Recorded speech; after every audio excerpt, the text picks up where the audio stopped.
Assalamualaikum warahmatullahi wabarakatuh. Berjumpa lagi dengan saya di channel Sikumbang Jaya Farm. Apa kabar pemirsa? Mudah-mudahan Anda diberi kesehatan oleh Yang Maha Kuasa. Di video kali ini kita akan bahas bagaimana cara mengurus bibit ayam broiler yang kebetulan jelek nih, Anda dapat jelek.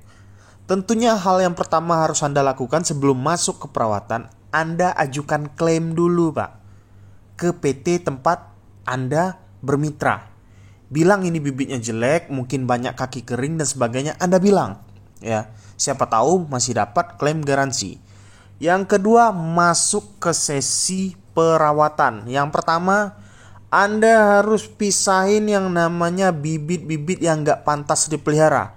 Contoh kaki kering atau kakinya pengkor atau bobotnya terlalu kecil langsung dikaling. Dikaling itu diapain bang? Diafkir. Diafkir itu maksudnya bang dipisahin dipelihara tempat lain. Jangan dipelihara. Itu hanya pemborosan. Kalau kata sadisnya kubur. Nah gitulah pak ya. Jadi ada beberapa peternak yang bilang, oh kasihan ayamnya dipelihara, tetap dipelihara. Enggak, itu sebenarnya salah pak. Selain itu membawa bibit penyakit yang mungkin dia bawa, itu bisa juga menaikkan FCR Anda. Ya, sedikit banyaknya berpengaruh kepada FCR Anda. Jadi jangan buang waktu Anda dengan memelihara bibit yang tidak pantas dipelihara. Yang kedua, pemanas Anda harus sedikit lebih boros. Karena bisa dipastikan bibit ayam broiler yang jelek itu bobotnya lebih ringan daripada bibit ayam broiler yang bagus.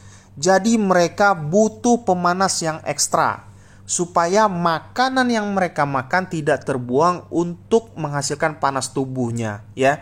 Jadi selain itu, kalau pemanasnya Anda kuatkan sedikit, ayamnya juga nggak mau numpuk pak. Kalau ayam-ayam yang bibitnya jelek ini, kalau misalnya terlalu dingin suhu di dalam brooding, dia akan numpuk dan daya tahan tubuhnya itu lemah, bertumpuk menindih teman yang lemah dan apa? Kematian meningkat. Selanjutnya Anda harus fokus masalah obat-obatannya harus teratur. Contoh, amoksilin untuk pencernaan, berikan 3 hari berturut-turut sampai 4 hari berturut-turut.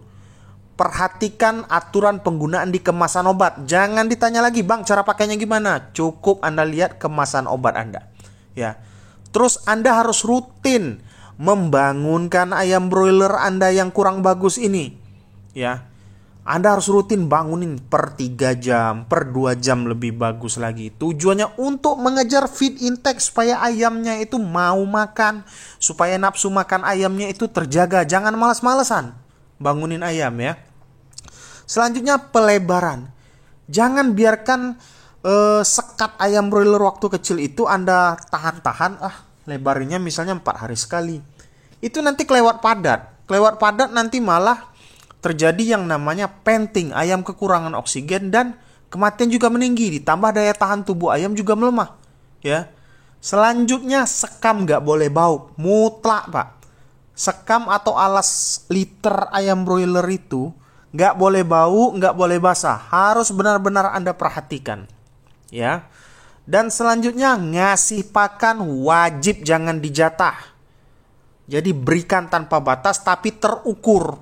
Jangan pula misalnya ayam sekitar 1000 ekor mentang bibitnya jelek, katanya dikasih pakan tanpa batas, Anda kasih full 1 karung. Itu salah. Dipenuhin aja tempat pakannya, disesuaikan jumlah tempat populasinya. Ngomong-ngomong soal bibit jelek ini Pak, ini sering juga diterima oleh para peternak yang bergabung di kemitraan. Kadang mereka itu dapat bibit jelek itu 1-2 kali atau 3 kali setahun. Bahkan kadang ada yang sialnya sering betul, hampir mungkin 5 kali dapat bibit jelek. Dan rata-rata permasalahannya kayak gitu. Sampai ngamuk-ngamuk itu peternak pak, nerima bibit jelek. Bahkan ada juga salah satu oknum PPL bilang kayak gini pernah ke saya, nggak ada itu bibit yang jelek, yang ada itu pengurusannya yang jelek. Nah terus dia bantah sendiri kata-kata dia dengan bilang, kalaupun bibitnya jelek, kalau pengurusannya bagus, ayamnya bisa bagus. Lah tadi bilang nggak ada bibit yang jelek. Nah kesimpulannya kayak gini, kalau memang seperti itu nggak ada bibit yang jelek, kalaupun ada bibit jelek diurus bisa bagus. Tapi nggak akan sebagus bibit yang bagus diurus dengan yang bagus. Anda kan sebagai peternak kemitraan bayarnya bibit mahal-mahal loh. tapi kok Anda dapat grade-nya grade yang di bawah? Nah, coba pikir sendiri ya. Oke, lanjut.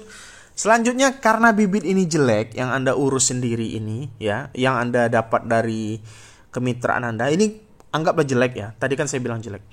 Jangan panen lama-lama, Pak. Jangan mau. Minimal ya 27 hari atau paling lama itu 30 hari hayam Anda harus habis. Jangan mau di atas 30 hari. Ya. Jangan mau di atas 30 hari. Bisa-bisa nanti FCR Anda itu jebol. Tapi tetap pantau ya bobotnya ya. Pantau bobotnya, pantau FCR-nya. Karena ada beberapa bibit juga yang kayak gini. Nggak bisa kita bilang full jelek. Ada bibit ini yang ngejar pertumbuhannya itu mungkin di umur 20 hari ke atas, Pak. Ya. 20 hari ke atas dia mulai start itu besar badannya. Itu bisa Anda selidiki. Tapi kalau yang Anda tahu lah sebagai peternak yang bedakan bibit yang benar-benar jelek itu seperti apa. Kecil-kecil, kerdil-kerdil, malas gerak ya, kurus-kurus. Kalau udah umur 14 hari itu dia udah bisa salto ya. Jadi bisalah sebagai peternak membedakan. Dan itulah apa yang harus Anda lakukan ke ayam broiler Anda kalau Anda dapat bibit yang jelek. Simple, Pak. Dan perawatan yang saya bilang tadi kalau Anda terapkan ke bibit yang bagus, hasilnya akan lebih bagus lagi. Makanya hati-hati cari PT. Assalamualaikum warahmatullahi wabarakatuh.